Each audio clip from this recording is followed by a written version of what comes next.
couple of cases for today. Okay. So this we have already signed out this case. This is a 68-year-old male. He had a past history of lung adenocarcinoma confirmed by a biopsy, and this is his pleura effusion.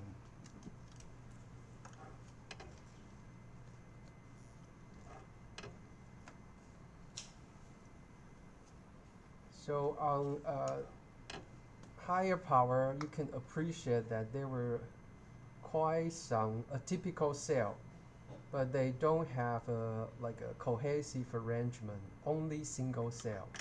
So it is not very typical for adenocarcinoma. And because of the past history, we call it positive and we call it a non-small cell carcinoma. But the clinician called me that they think they already cured the adenocarcinoma, and could it be the other primary? So we go back to take a look of the slide.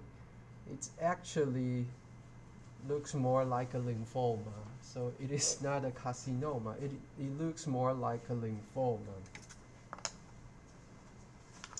So if we want to get some more detail, suggest that it's a lymphoid population, we would usually go for Lustan. So in Lustan, we expected to see more basophilic granular cytoplasm like a ringing. And the preparation, the staining is not optimal, but because of these like a single cell high MC ratio, it looks much more like a lymphoma. So what type of lymphoma is this?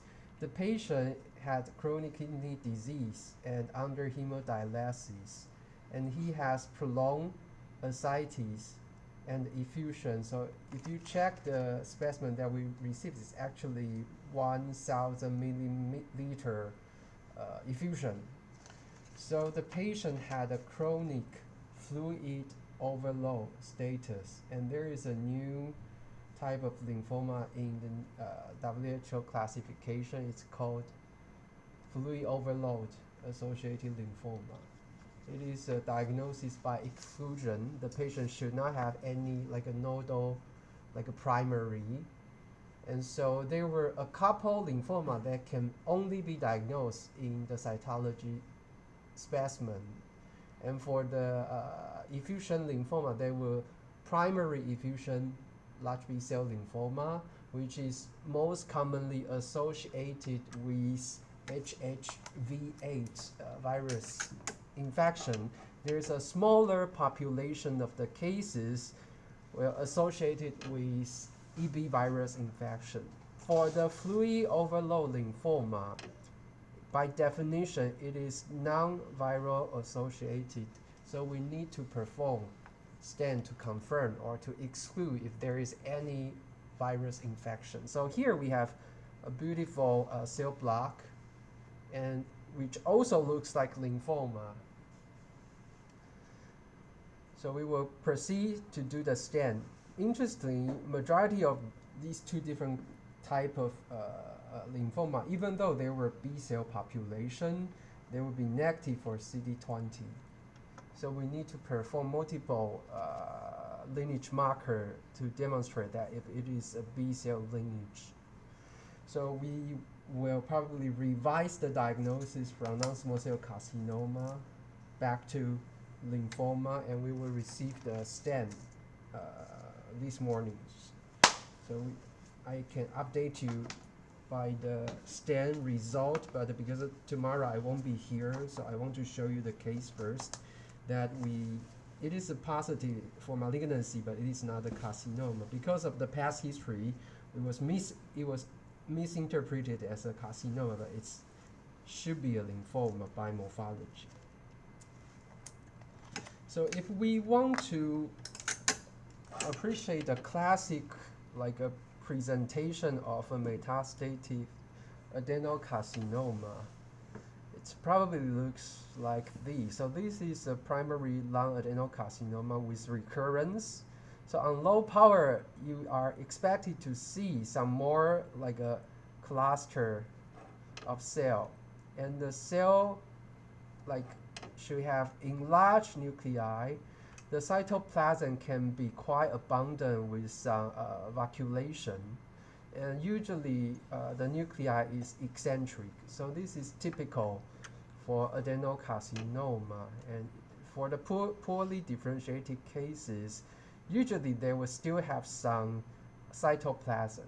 So there will be cell cluster, some more cytoplasm, and the nuclear chromatin pattern is more vesicular. So the case that we just saw, they has more coarse granular chromatin pattern. So this is a typical lung adenocarcinoma. So the next case, the patient had a history of breast cancer. So for metastatic breast cancer, it got the morphology in between typical adenocarcinoma and versus a squamoid type of morphology. So you will find the cytoplasm sometimes might be more like with more like an angle process, and the chromatin pattern can sometimes be more coarse compared to the ordinary adenocarcinoma. So the patient had a recurrence of the disease, and for the typical cytology presentation, usually they will have cell ball, but because in this case, the amount of metastatic carcinoma is quite abundant, so you didn't see typical cell ball, like a cannonball presentation, but in the cell block, you can see some large cluster in the ball. Yeah, so this is metastatic breast cancer. So the next case is more difficult. So here you see it's a smaller cell population with very scant cytoplasm, almost no cytoplasm.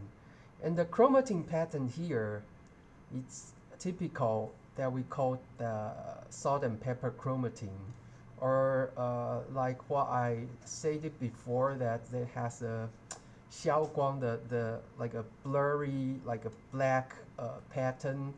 So the patient had a history of small cell lung cancer. We don't often see small cell lung cancer involve pleura effusion, but this is a typical presentation, and there are a lot of tumor cells. So the differential diagnosis is definitely lymphoma versus small cell carcinoma. And small cell carcinoma could be more common than a pleura involvement of lymphoma cases. So let's take a look of the chromatin pattern. So here is the typical small cell carcinoma, and there could be some like a molding pattern over here. And then we go back to the lymphoma cases that we just saw.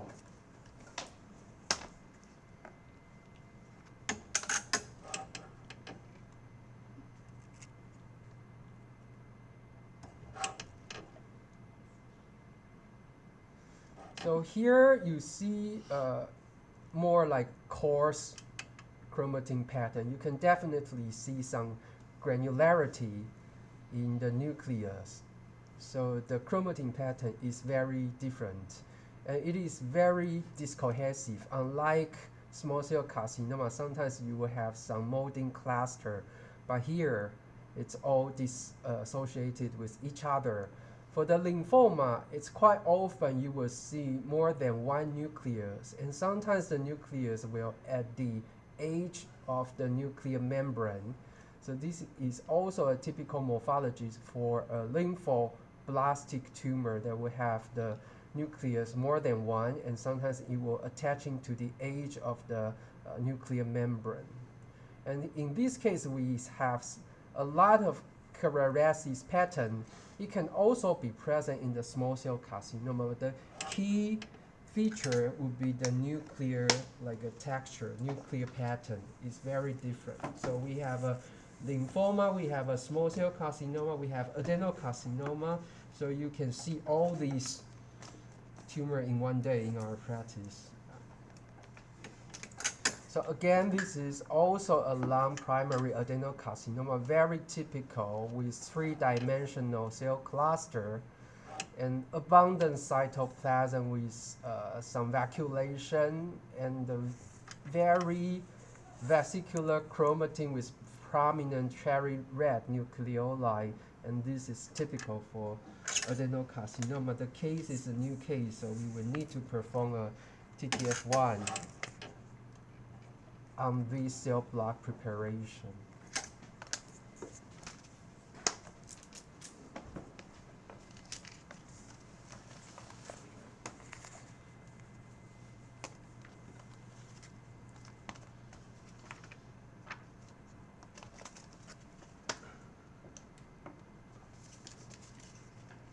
Yeah.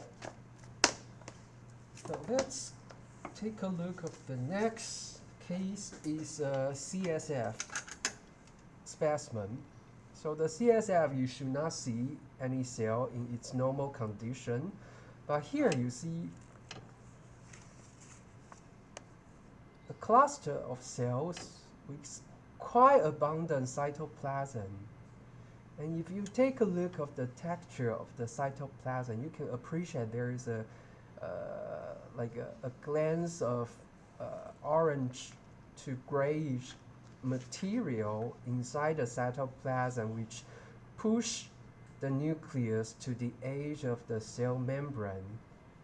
So this is a Sigourney ring cell carcinoma with intracytoplasmic mucin. The patient indeed has a gastric cancer history. So you can identify the typical cytomorphological feature even in the metastatic setting that it is a gastric Sigourney ring cell adenocarcinoma in the CSF specimen. So this is a typical gastric cancer case. The next case is also a gastric cancer, and this is a ascites specimen.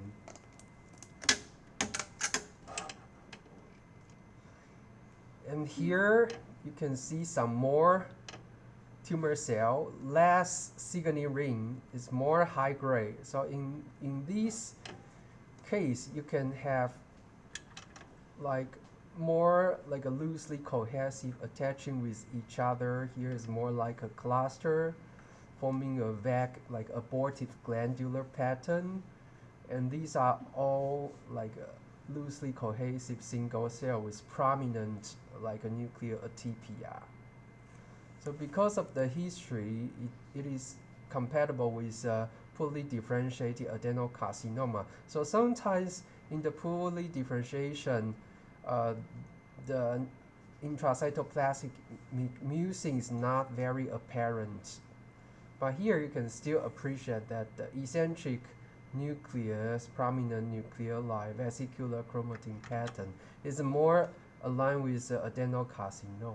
So this is a poorly differentiated adenocarcinoma from the stomach without very apparent like a mucin feature in the cytoplasm.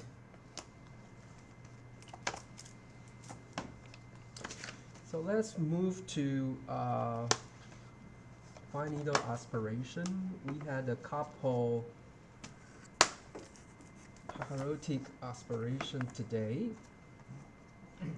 So the head and neck is a very complex location.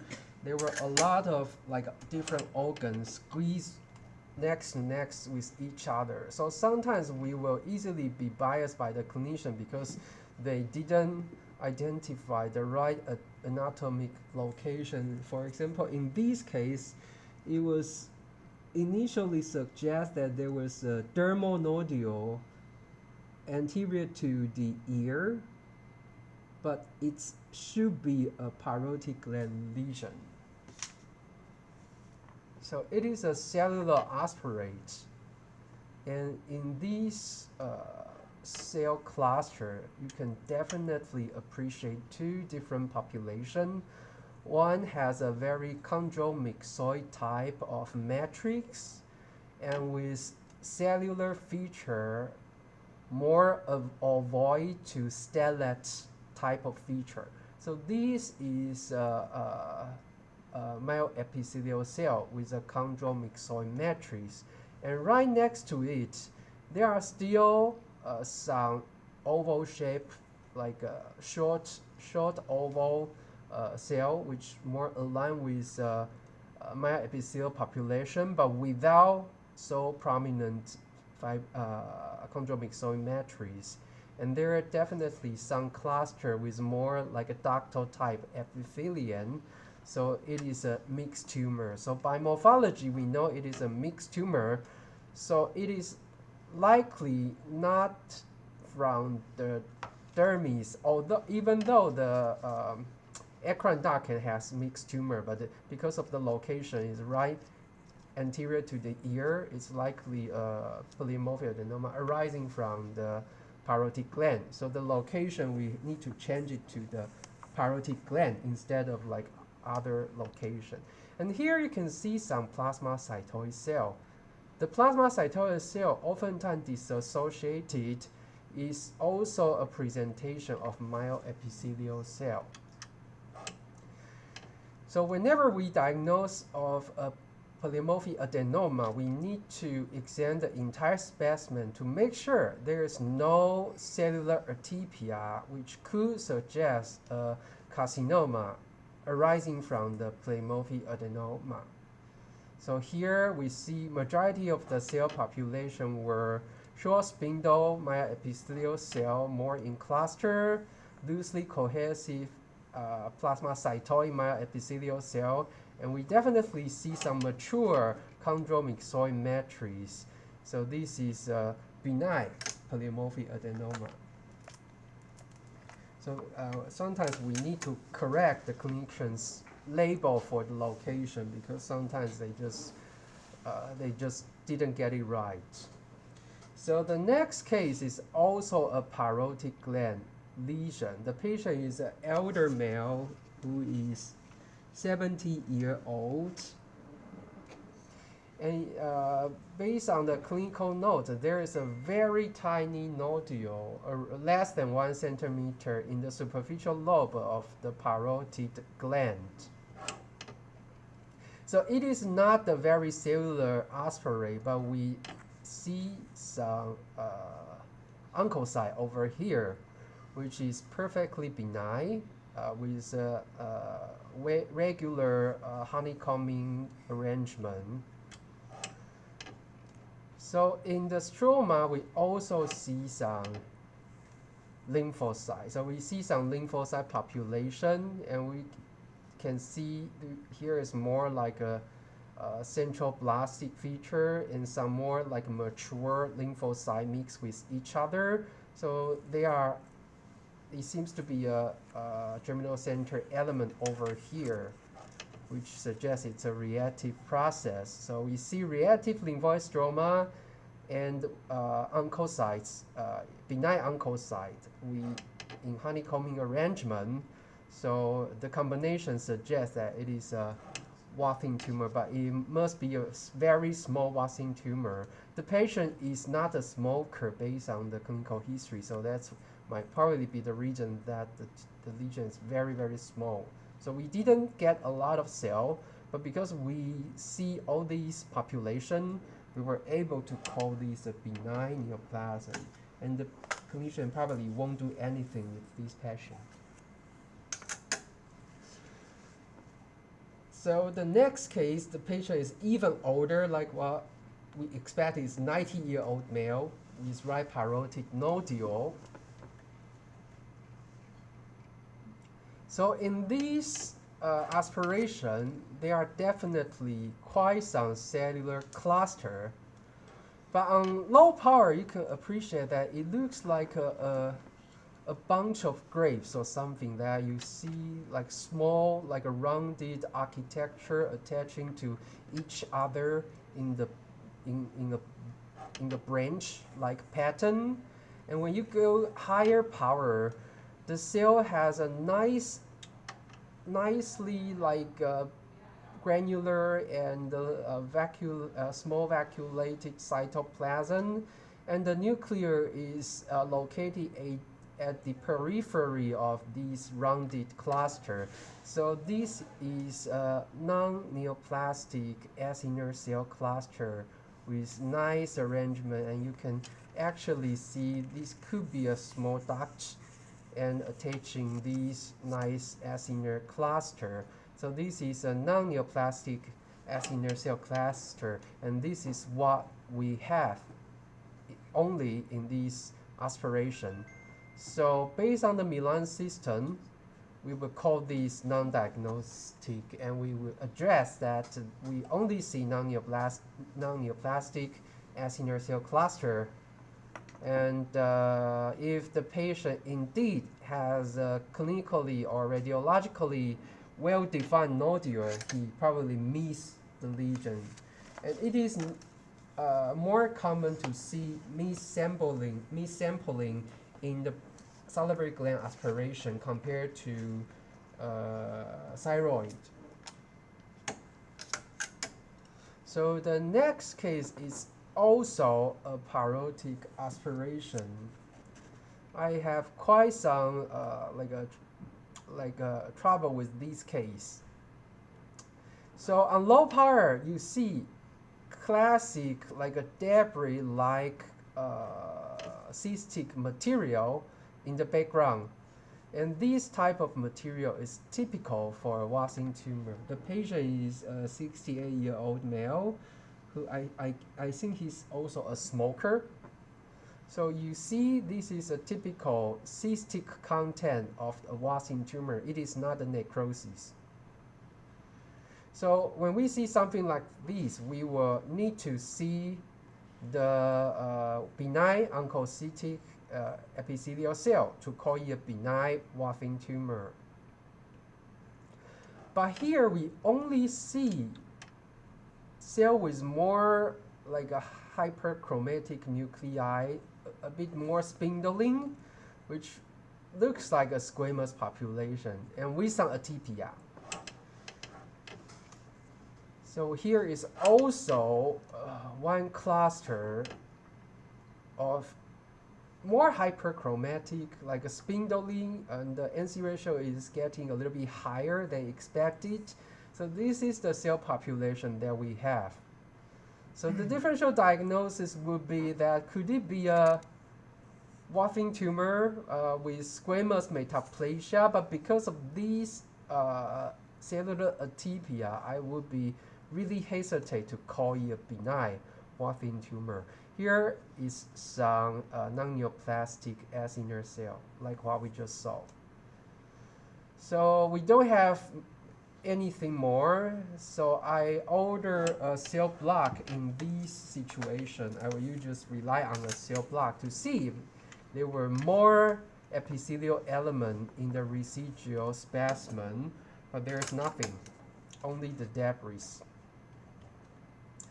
So after thinking over for one day, I would just call these AUS. So we are not very commonly to design a diagnosis of AUS in the salivary gland aspiration, but I think this is a good scenario because the differential diagnosis is metaplasia versus like a typical cell with low possibility of a real malignant neoplasm. The patient doesn't have the primary SCC or something like that, so I call it AUS. So Milan system category 3 AUS. So the next case is a thyroid aspiration. Yeah. So in this case, it is highly cellular. It's very, very cellular. But we didn't see a lot of colloid. There's only very scant colloid. So in this situation, I would usually go back to the sonography, finding that the patient has a really large, like a nodular lesion. So in this scenario, I would probably not call it a benign follicular nodular disease because there are much more follicular cells than the colloid. So there must be some hyperplasia, like a proliferation of a follicular cell. And when you go on higher power, you can actually see some microfollicles and some trabecular pattern.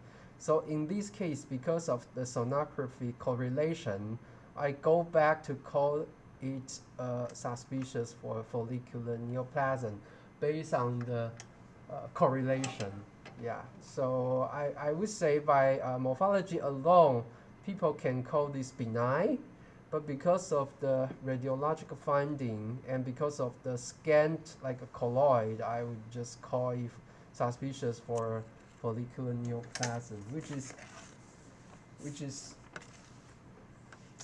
the practice I'm doing now, but it is a little bit different from the other, I would say. Yeah.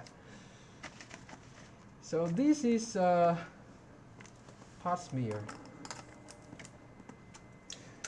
So the patient only visit us, the outpatient department for twice, so she doesn't have the prior pap smear at our hospital.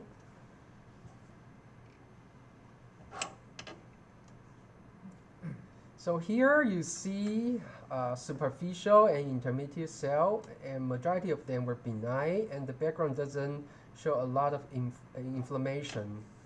But here you see a cluster. The cell seems to be more hyperchromatic compared to the normal chromatia next to it, and the chromatin pattern seems to be a little bit more coarse than the usual, like a finely granular chromatin pattern.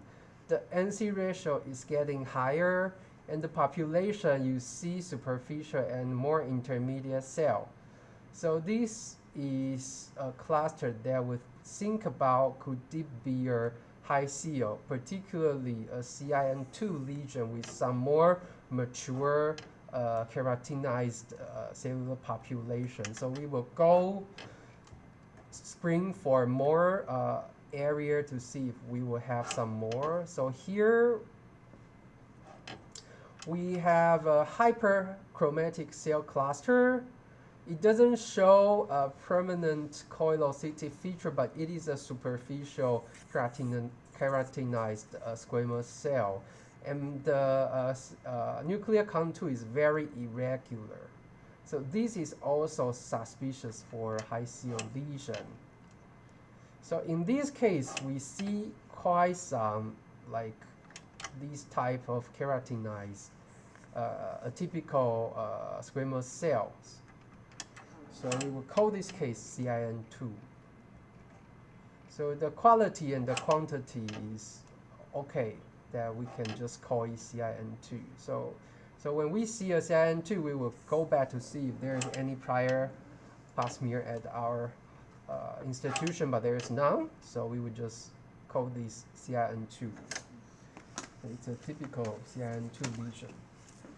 Compared to the CIN3, has more mature atypical keratinized cells. So this is also a pap smear, but the patient has a very strange history, which is sarcoma of the right vulva.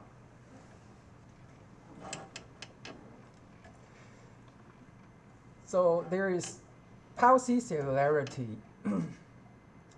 but we definitely see some very atypical, very bizarre cell, which is typical for sarcoma. You didn't expect these type of like multinucleation with bizarre like shape in a carcinoma. So this is positive, and it is compatible with the patient's past history of a poorly differentiated sarcoma. So these are positive, even though there is only like a few cells, we can call it positive. And this is another pap smear, and on low power, it is definitely not normal. We see it is a very bloody smear, and with some like a hyperchromatic high NC ratio squamous cell. So this pattern is suggesting that it is an invasive cancer because of the bloody background, as well as some degenerative keratinized cells suggest that it is actually a tumor diastasis pattern. And we see some superficial atypical keratinized cells, and we see some more basal layer, like immature atypical keratinized cell. So this is a squamous cell carcinoma, invasive squamous cell carcinoma, which is totally different from the precursor CIN2 that we just saw. For the CIN2, you will still see normal like a background squamous cell, and you won't see this like bloody necrotic background. So when you see this kind of background, you have to be really careful to looking for the highly atypical cell to suggest that it is invasive cancer. So this is invasive squamous cell carcinoma, and here is a cluster of more like a basal type of squamous cells with marked polymorphism. So this is SCC. So let's move to this season's CAP, like educational question for non-gynecologic cytology. The first case, I would say it's difficult, and most of the people didn't get it right. And it is direct smear from thyroid.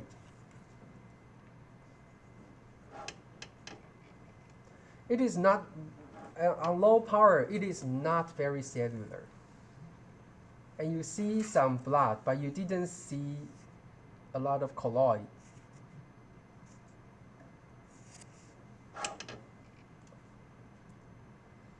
So what you see here, this is a giant cell. This is not follicular cell. It is a multinuclear giant cell. So multinuclear giant cell can be present in papillary thyroid carcinoma, but it can also be present in thyroiditis. So if you take a look of the background, like this associated cell, these are all lymphocytes. So we do see quite some lymphocytic population. Let's go to particularly here. This is a typical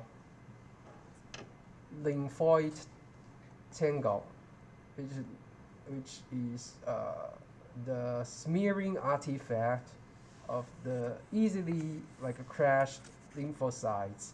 So these were all lymphocytes. So this is lymphocytic population. So you see heterogeneous lymphoid population, some plasma cell. So you know there are lymphocytic infiltration in this case. So this is the first clue. And here you see some cells with a larger than expected nucleus, but the cytoplasm seems to be quite abundant. And the cellular population actually mixed with lymphocyte. So this is most likely Herzl cells. In this aspiration, there were definitely some area with more nuclear atypia. So people were very hesitate that should we call these a carcinoma. So we see diagnosis of PTC, MTC, like a Herzl cell carcinoma. But if we take a look of the well-differentiated thyroid cancer or thyroid tumor, usually the nuclear feature is more uniform, suggests that it's a neoplasm because it is coming from the same clone.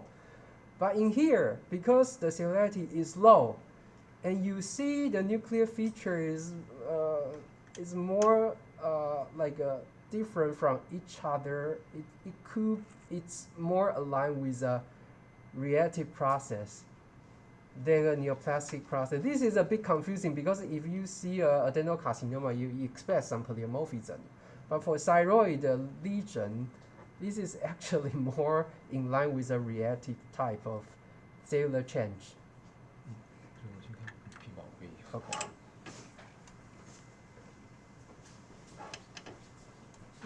So here, you also see some more like a benign looking follicular cell, right? And for the benign follicular cell, it's quite often that you will see some blue granule in the cytoplasm, particularly in the loose stem preparation. So this is a Hashimoto thyroiditis. So this should be called benign, not malignant. So the second case is ascites from a patient with a Crohn's disease. So like what we just saw in the pleural effusion, it's most likely a lymphoma, right? So you see there are more than one nuclei, and this is a blastic feature, and these are all like a single dissociated, and nuclear membranes quite irregular. So it's more like a lymphoma. So the next case is a bronchial washing from a patient with a lung mass. So in bronchial washing, because it's coming from the deep respiratory, deep airway, you won't expect it to see squamous cells unless it is contamination from the oral cavity or from the saliva. These slides poorly preserved because the skin is all fade away. So it is very difficult to identify that truly a typical cell that we would feel comfortable to call it a carcinoma. But because that we see some quite atypical squamous cells, and it doesn't look like a normal squamous cell, and it doesn't look, if it's a normal squamous cell, it could be coming from the oral cavity, but because it's not normal, so and there are could be some higher NC ratio cells, but the nuclear feature just like fade away. So because it's a crushing material, we would just call it SCC. Yeah, it's more logical to call it SCC. So the next case which is not so unfamiliar to us, that it's just from the lung. The patient had a colon cancer, so you see a highly necrotic specimen, and at the age of the cell cluster, you see some stratification. So it is compatible with metastatic colon cancer. The final case is quite rare. We rarely see here. Usually, they will send it to the CP department, which is the joint fluid from a gout patient, and then you can see typical needle shape of the crystal coming from the gouty, like a crystal. So this is a typical needle shape of a gouty arthritis fluid. Okay.